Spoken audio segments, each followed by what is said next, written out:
తిరగల ಇವತ್ತು సండే ఈరోజు భానువారం ఉద్యోగము విశాలమైన స్థలానికి వెళ్ళి మేము తిరగల తినల తాగల సుఖించల ఆనందమైన జీవితము గడపాలని ఈ ప్రజలు ఆలోచిస్తారు. దేవుని ప్రజలు ఒక దేవుని క్రైస్తవులు ఆలోచిస్తారు. ఆ బిడ్డ బాధపడే దేవునికి ఇష్టం లేదు. కాబట్టి ఇంకో విషయం మనం చూస్తున్నాము.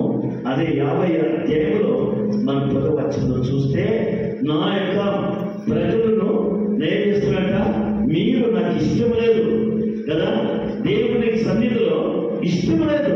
ఏది ఇష్టం లేదు? నీ గొర్రెలు, నీ మేకలు, కాడలిరువ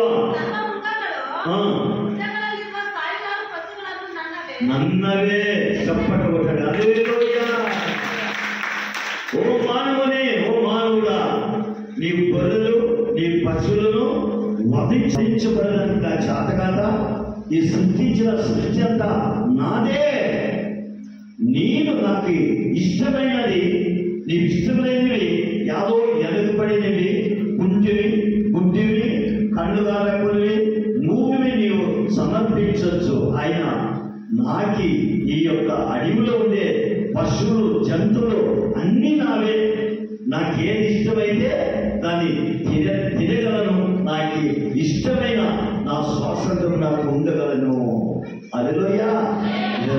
అందుకే నన్ను కాడిన మృగಗಳು, జంతువులు అవును యారు నన్నవే. చూడండి, ಬೆಟ್ಟಗಳ ಹಸುಗಳೆಲ್ಲ ಅಲ್ಲಿ నాకు ಗೊತ್ತುಂಟು. హల్లెలూయా. చప్పట కొట్టండి. ఈ అడవిలో ఉండే పక్షులు, ప్రాణులు, కింపలన్నీ కూడా ఎన్ని ప్రాణులు ఉన్నవి, ఎన్ని జంతువులు అంటే తన తగినంత కాలానికి ఆదరించే దేవుడు. ఆయన లెక్క ఉంటాయి. మన పశువుల్లో ఏదైనా మనం ఉంటే లెక్కలేవా? మన కోళ్ళు కానీ గొర్రెలు కానీ మనకి ఎన్ని ఉంటాయి? లెక్కింపు ఉంటాయి.